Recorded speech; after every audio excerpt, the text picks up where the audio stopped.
Hello mga madipadi. Samahan niyo ako at bisitahin natin ang Bagot Falls ng Gamay, Northern Samar.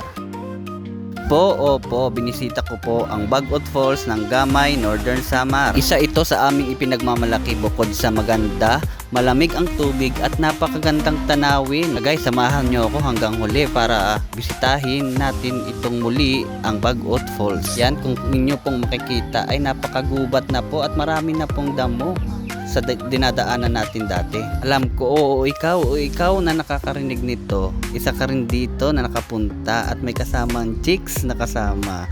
Relate ka, di ba? Tapos biglang lalayo at mawawala sa mga kasama. Agoy! At laking gulat ko po nang aking makita dahil napakarami pa pala pong tubig dahil ang akala ko po ay wala na po itong tubig.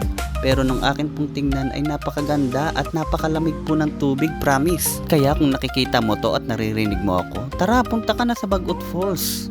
At balikan ang mga nakaraan na inyong mga ginawa dito, mga banding ng sangkay, kaklasmitan o kahit ano pa man. Yung balikan ha, wag yung ex nyo, agoy. Naalala ko pa noon, nung tinatalo namin yan, sarap po talagang balikan nung mga high school days pa po lamang kami noon. Kaya ano pang ginagawa nyo? Halika't bisitahin muli at balikan ang mga nakaraan dito sa Bagot Falls. Kaya kung isa ka sa may experience dito o may karanasan, comment below ka para alam natin at malaman ng iba kung anong experience mo. Salamat po sa panonood.